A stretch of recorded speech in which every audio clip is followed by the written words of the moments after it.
Looks like we're live. All right.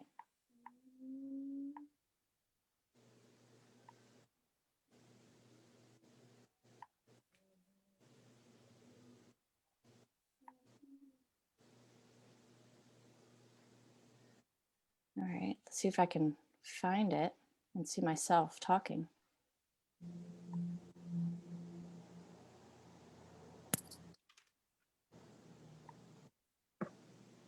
Yeah, it says you're live now on my screen. I'm live, okay. Of course I can't see it, that's a little weird. Hi, everybody.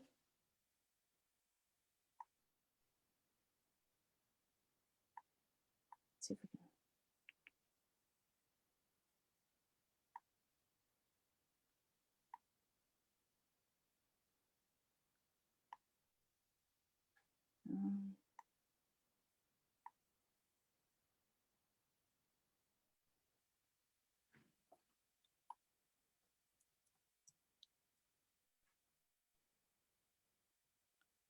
One second. There we go. I can see myself on my phone now. Hi, Tracy Turner. That's my aunt. That's your aunt. I texted my family. I said, if y'all love me, you will come on Maryland Hall Facebook Live at 5:30. That's awesome. Okay. You pulled the All right, I'm just gonna watch my sure phone. did. Hi, everyone. Hey there. Welcome.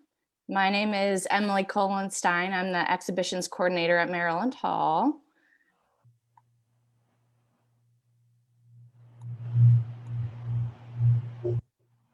I have a feeling most people probably know who all you are, but if you want to raise your hands when I mention your name, Chanel Compton, raise your hand. Chanel is the executive director at the Banneker-Douglass Museum. Aaron Mabin. Aaron Mabin is one of our artists from the Art of Activism exhibition. Schroeder Cherry. Hi, Schroeder. And Comacell Brown Jr. So we are here tonight to talk to you guys. We're calling this Creatives Connect and using art as activism. We're going to have a conversation with you guys about the intersectionality of art and social justice. So I'm just going to give a really brief description about our exhibition for those of you that haven't gotten to see it yet. We have a digital tour on our website, so you can go to our exhibitions calendar and see it there. We also have gallery hours on Wednesdays and Fridays from 3:30 to 6:30 through February 27th. So just a couple more weeks. And the exhibition Art of Activism is exploring the ways in which Maryland-based Black artists use their work as a statement of activism. We have 8 artists in the show, and 3 of them are here to talk to us tonight. Chanel Compton, I'm gonna read off your bio if that's okay, Chanel. Chanel is inspired and passionate about her role as the executive director of the Banneker-Douglass Museum and Maryland Commission on African American History and Culture. Currently, she serves as board chair of the Prince George's African American Museum and Cultural Center and board member to Afro Charities, Maryland Humanities, and Future History Now. Ms. Compton has been a lifelong supporter of museums, stating, "A museum can be such a powerful place. As a young person, it was my initial visit to museums and galleries that opened my eyes and mind to new perspectives and cultures and history. African American museums are instrumental in inspiring new generation of leaders and innovators because they are a place of empowerment, of learning, and a place of individual and collective transformation." Thank you for being with us, Chanel. Chanel is also one of our 3 jurors for this exhibition. The other 2 jurors were Tony Spencer and Darren Gilliam. Okay, let's look back. We have 20 people watching. Okay, shall we jump right in? So we're gonna let all the artists talk. We have first up Schroeder Cherry.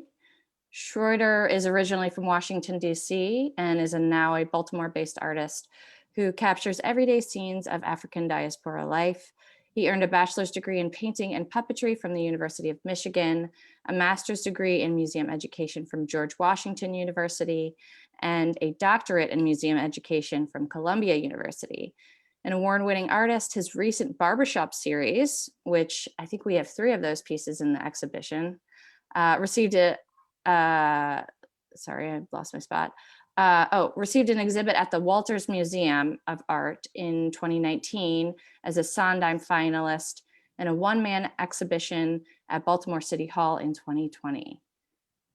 Thank you for being here, Schroeder. Thank you. Good evening. Good to see you. All right, Chanel, would you like to start by asking Schroeder some questions?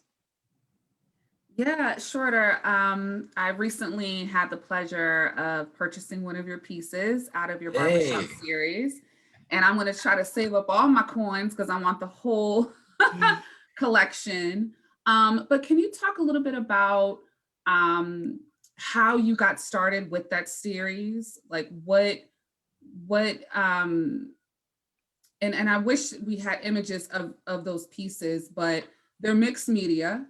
Mm-hmm. So can you talk about, why you chose that subject matter, and a little bit about the symbolism of the objects that you use to create each pieces? The one that I got, I believe there was actual bullets. There was, of course, paint. There was a lot of carving, a lot of wood. The keys. What does the keys represent? So if you can talk a little bit about that. Sure, I can talk about that. The Barbershop Series, well, first of all, let me just say, I tend to work in series. For me, that's a style that's comfortable because once I identify an idea that I want to explore, a series allows me to do multiple images and just to determine how I can explore that idea. The Barbershop Series started off on a dare, actually. I was in the gym minding my own business, shaving my head, because I have to shave every day. And this brother came up behind me and said, "What do you know about shaving heads?" And I turned around and said, "I shave my head every other day. Who are you?" It turns out that he owns a barbershop. And I'd been thinking about wanting to do barbershop scenes, but I hadn't moved on it yet. But I asked him if I could go into a shop and make some sketches and do some images, and he allowed me to do that. So that was the beginning of my spending some time in the shop and doing those images. I was also on the sideline doing some reading on the history of barbershops in America. And it turns out that in America, Black barbers started off in the colonial period when entitled white men of means, not all white men of means had, not all white men had money, but those who did have money in the colonial period wanted to imitate European aristocracy. And in order to do that, they had to have what they called a man in waiting. So they would allow enslaved African-American men to shave their faces and cut their hair. So that was the beginning of barbering for Black barbers in America. Later on, Black men became independent. Which helped build the Black middle class. Yes. Right? Mm-hmm. Yeah, it contributed a lot to the Black middle class. So that history really excited me. And I'm thinking about barbershops today. They are, in many instances, communal spaces where guys come together in a safe space and you have a lot of conversation going on. They talk about politics, they talk about social issues, they'll talk about family issues, but it's a real dynamic space. So that intrigued me, and that's what fueled the series itself. You asked about the keys. I use objects in my work, and keys have become something that show up a lot. Everybody I know has got at least one key. They've had it for more than a year and they don't know what it belongs to, but they don't want to give it up. What is this about the power of keys? So for me, I'm thinking about keys as tools of access. And as a narrative painter, because all of my images are narratives, there's always a story there. There's never one story. I'd like people to look at the work and come up with their own narrative. So keys for me represent tools of access. Mm. Great. Used up my 3 minutes. I'm going to interject just because I find it interesting that you both have meanings for a lot of the things in your work, like the keys and the frames that don't connect, which maybe you can explain that too. But at the same time, your work is also open for interpretation. So people can also decide what they want about your pieces. Yes, the corner frames they've evolved for me to mean whenever you're framing a story of your life, as long as you're alive, that story is never complete. So it's never completely framed. So in my works, they have corner frames and the frames are all different because your story of your life is going to be different when you're 6 years old or 15 years old, 25 years old, 50 years old, or 80 years old. Every time you frame your story, it's going to be different. And that's what I'm referencing when I use these these corner frames in a piece. Thank you. And should I go on and just ask, I know this is super informal. I'm trying to get loose with it, Come on, Madam Director, you can do it. I can do it. Okay. Well, I think this is a good segue, and I'm actually going to ask the same question to Aaron and Comacell, because there's a lot of intersections and a lot of commonalities between your work as far as like community activism and amplifying community voices. So I'm gonna direct my question to Aaron, and then if you can answer the same question to Comacell. And if you have not gone to see their work at Maryland Hall, please do. It's incredible. So all of your work amplifies community voices, particularly Black community voices. But we all know that Black people are not a monolith. What Black communities or voices show up in your work, and why did you choose to tell their story? Let me kick it off to Aaron. I think that there is no, as you said, we're not a monolith. So the narrative of our community can't be monolithic. You know what I mean? So I think that the beauty that I try to bring to the canvas is the complexity of that narrative and the complexity of the stories that exist within the Black experience, within the Baltimore experience, within the artistic experience. So I try to choose subjects that allow me aesthetically or through conceptually what I want to do around the image to challenge ideologies and stereotypes that I feel like need to be discussed. So, you know, I will oftentimes depict large, muscular, strong, dark-skinned Black men in very eloquent poses, or in scenarios where they're surrounded by flowers and things of that nature, to challenge the ideology, the idea of this singular perception of masculinity that permeates communities like the one that I grew up in. I'll find ways of taking somebody that society would look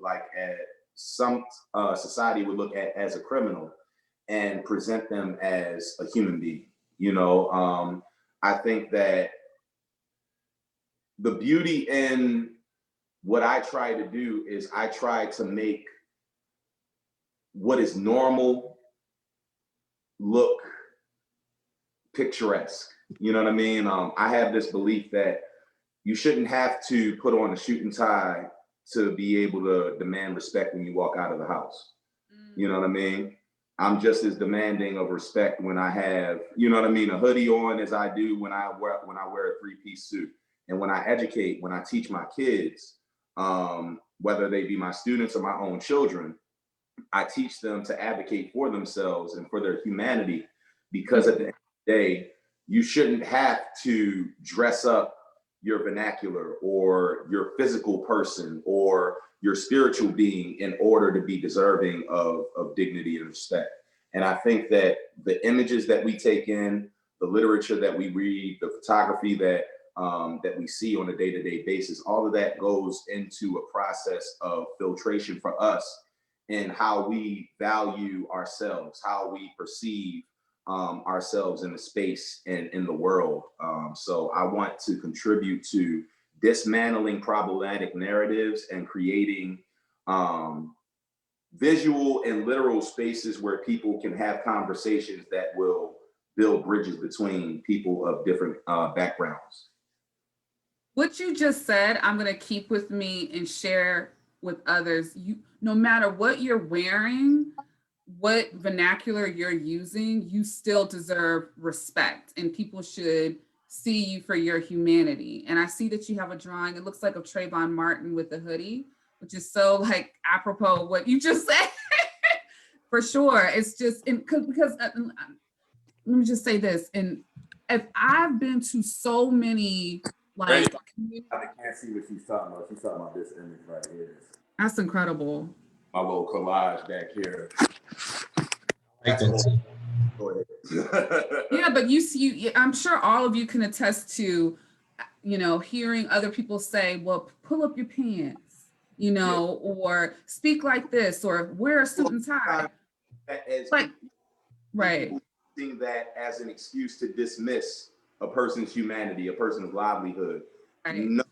And I think that we have to, as artists, push back against that in the way that we present ourselves. There are some painters that work in the classic styles of depicting people only dressed up in a certain extent. And I think that while there's so much beauty in that and there's so much to be taken from that, there's a different type of empowerment that you feel when you look at a piece of art and you see yourself reflected at you, not dressed up in your Sunday's best, but just as you are, and that being enough to be considered beautiful, that being enough to be considered valid, that being enough to matter. You know what I mean? And I think that when you talk about the Black Lives Matter movement, when you talk about the civil rights movement, when you talk about the human rights movement, we're talking about people that look like us fighting for the ability to be seen and to be heard as human beings, basic dignity, basic decency. And that starts at first valuing human life as it is. You know what I mean? So the homeless person on the street is just as valuable a life as the businessman at Park Avenue. You know what I mean? And I think that an artist is in a truly gifted position because we have the ability to turn the homeless man into a Rembrandt painting. You know what I mean? Into art, and to be able to say, no, I didn't make that art. He was beautiful before I painted him. You know what I mean? Like, he was valid before I chose to put him up on an artistic pedestal. But I think that bringing normal stories, the stories of the unheard, you know, when you talk about a riot being a language of the unheard, we got to think about what the visual representation of the unheard also looks like. You know, because the thing about the marginalized and oppressed, they never tell our stories, but they never actually show us in a positive light either. But it's so much beauty that's happening in my hood around me. So I have a responsibility as a painter and as a photographer and as a writer to highlight that just as much as I do the negative aspects. There's a piece in the show, Aaron, called A Father's Love, which I feel like kind of falls into the realm of exactly what you're talking about. For those of you, if you've been into the exhibit, it's up on the 3rd floor. And you can also see all the works on our website, but it's called A Father's Love, and it's a man holding his daughter, and he just holding her so lovingly. I don't know, are they on a subway maybe? He's on a subway after, you know, you could tell he just been out, not on a long day's work, but it looked like he'd been in the streets all day. You know what I mean? But at the end of the day, that story is not an uncommon story.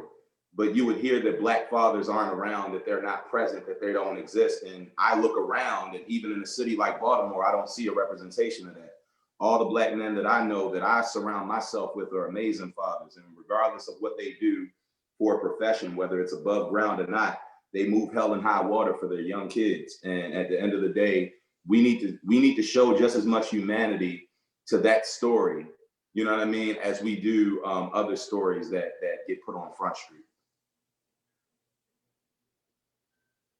I mean, that's a whole nother discussion that we probably should do, which is respectability politics in Black art and imagery. You know what I mean? And how we can challenge that. So I think this is a perfect segue to Comacell as far as telling untold stories. In Comacell's work, you explore or shed light on the unsung heroes, Black heroes in Annapolis. And for many people, when they think of Annapolis, they think of like the state's capital and all that. Well, Annapolis was at one point a historically Black community. And there is a Black communities in Annapolis that Comacell does a really great job in amplifying. So Comacell, can you talk a little bit about the stories that you tell in your work?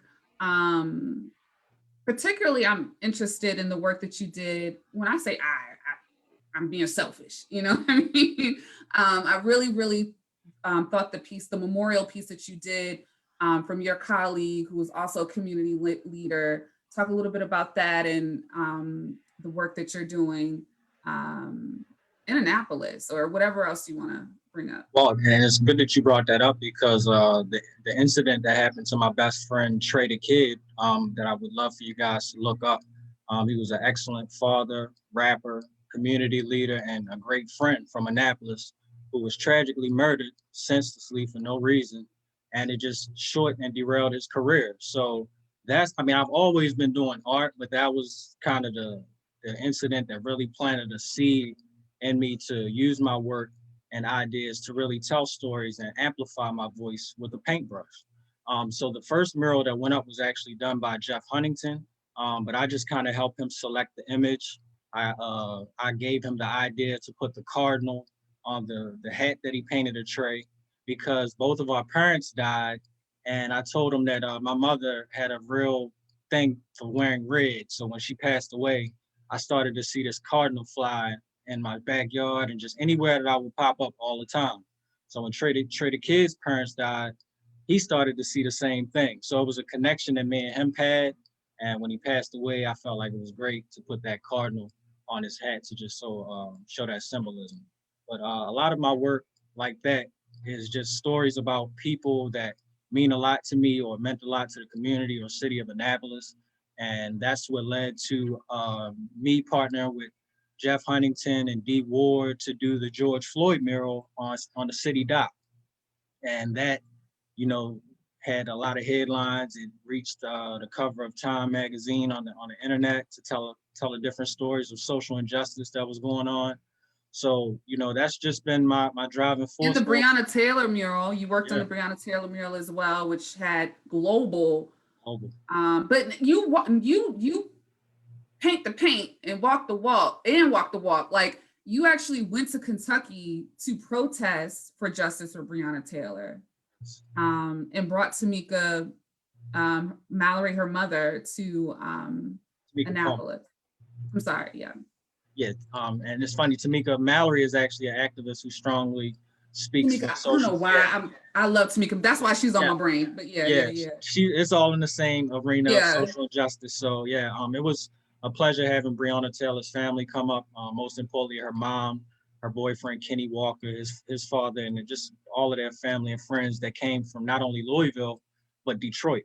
So it was really like finding out the whole connection of them having a big group of family in Detroit and Louisville, and just really hearing the deep stories about how much Breonna Taylor meant to their family. She was the one who put together all of their family trips when they went on vacation. So they're missing a huge void in their family that I hope that we could have just filled for the moment, And it was gracious of the mayor to dedicate that day and honor her as Breonna Taylor Day.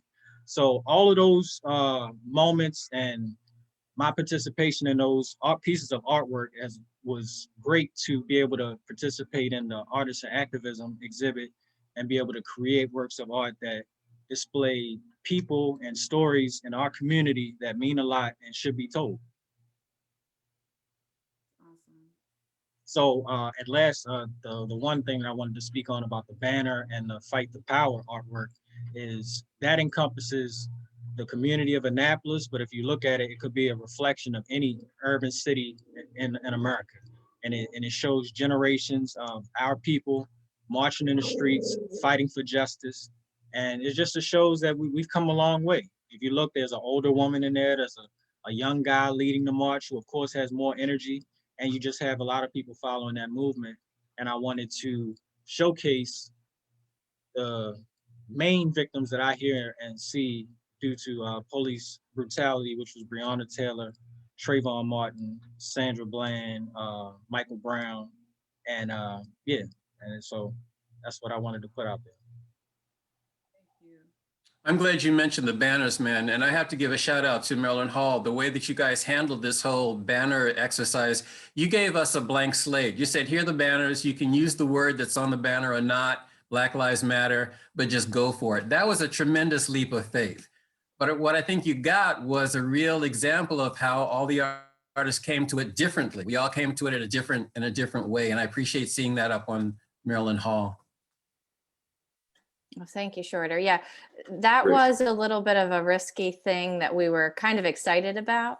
But the whole idea behind the show is to amplify your voices. So us filtering that in any way isn't allowing you to amplify your artwork or your practice properly. So they all turned out amazing.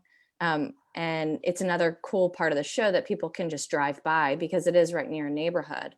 And see that work without coming inside of our building. I actually do want to make sure that I mention the other artists in the show before we get off. So let me just pull them up. I know everybody's name, but if I forget somebody, I'll be mad at myself. Okay, so the 8 artists in the exhibit are Aaron Mabin, Ashley Milburn. Aaron and Ashley are both Baltimore based. We have David Cassidy from Upper Marlboro, Nikki Brooks from Hyattsville, Quirky from Baltimore, Schroeder Cherry from Baltimore, Comacell Brown Jr., who's from Annapolis, and artist Greta Chapin McGill, who is in Upper Marlboro as well. And I just wanted to pose one more question that has really been something I've been thinking about a lot after having a conversation with Nikki Brooks, who is the artist in the Martino gallery. She has an installation piece in our exhibit, and it's an entire room. For those of you who haven't been in, it's an entire room just filled with the experience. It's called From the Hold of the Ship. And when she was explaining it to me, she told me that it was specifically for a white audience, which I think changed my perspective as a white person going in and knowing that she was trying to share her Black woman experience with me, which is a totally different perspective. So I'm just kind of curious, and I know that this could be a long conversation. If you guys could just kind of briefly each talk about who your audience is, who you make your work for, and maybe a little bit about why. I like that question. I like that question. I don't really think about that often, and actually, I think this is actually interesting.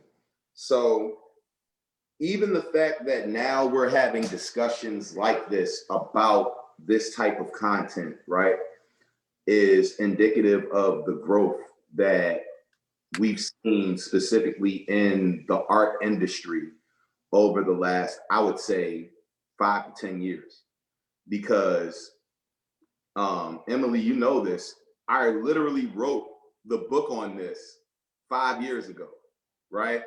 And when I published Art Activism in 2016,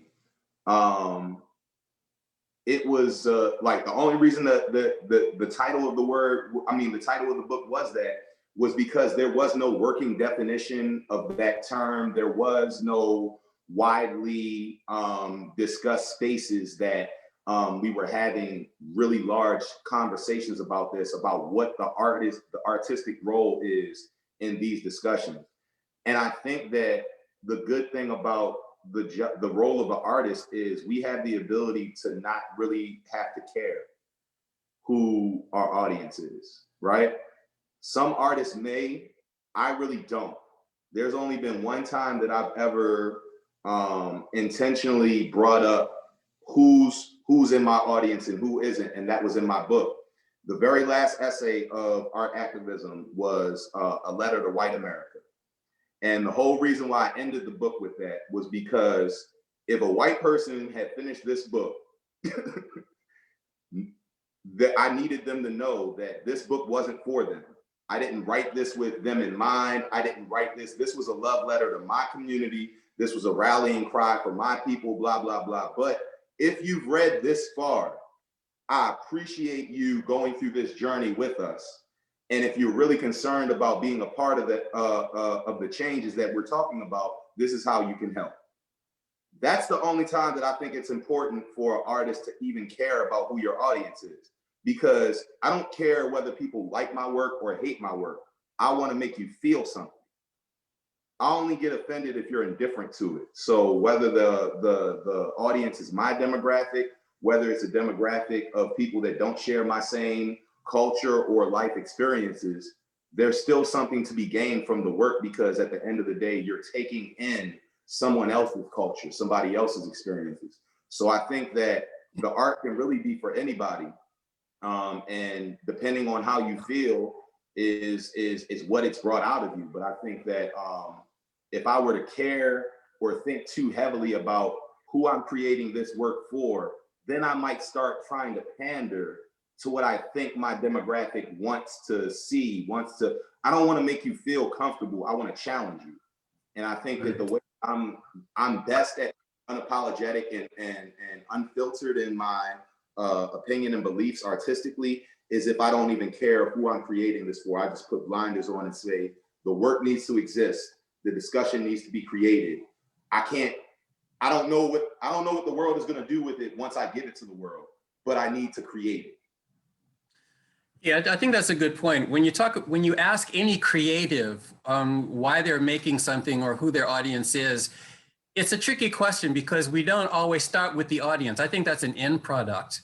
My particular perspective starts from the inner, and I think about writers such as Toni Morrison, who, I don't know if she actually coined the phrase without the white gaze. I don't know if she was the first one or if James Baldwin said it first, but I'm thinking that the narratives that I'm putting together are centric to me and to my experiences. And I happen to have grown up in Washington, D.C. when D.C. was known as Chocolate City. And it wasn't a monolithic city of Black people by any means, because you had people of all classes and all shapes and sizes and all colors in that city. So in my world, we were never what I would call the minority. We were the world. And when I'm making work, if I'm illustrating something of the African diaspora, I don't care. I do care. I want people to be able to see the work and I want them to be able to respond to it. But it doesn't matter to me to gauge whether or not you like it. I don't really care if you like it or not. In fact, when I work with people in the museums, I often ask them, what work in this gallery disturbs you? Or what work do you not get? What bothers you the most? Because I think that's what leads into a real deep conversation. When people start unpacking why they don't like something, you can have a real conversation on what's going on in their head. The work is what it is, but people are going to bring their own experiences and their own baggage to the interpretation of it. And I think that's the power of art in itself. It's not about making pretty pictures. It's not about making things that you like. Just have an experience with it and engage with the piece. What is the piece drawing out of you? It's what we call the power of the object. And I would echo the same thing that he just said, as far as just really making the work mean something.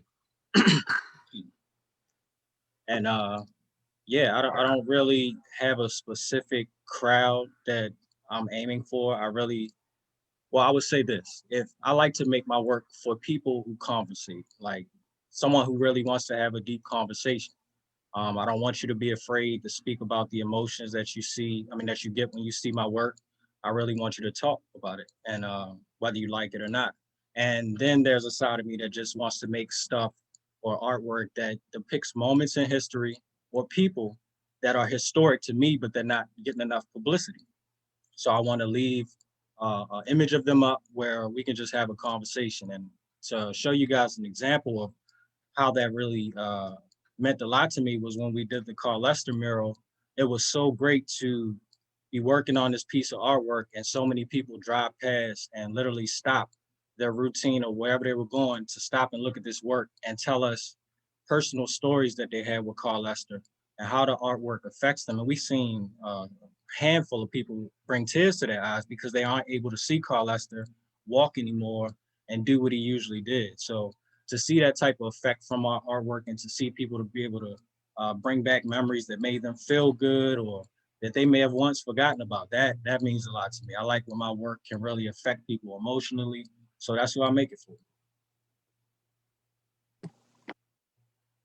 A quote that I really like that I think fits real good at this point in the conversation is good art should disturb the comfortable and comfort the disturbed. I think that if you're playing it safe, if you're worried about who you're creating it for, you never do that effectively.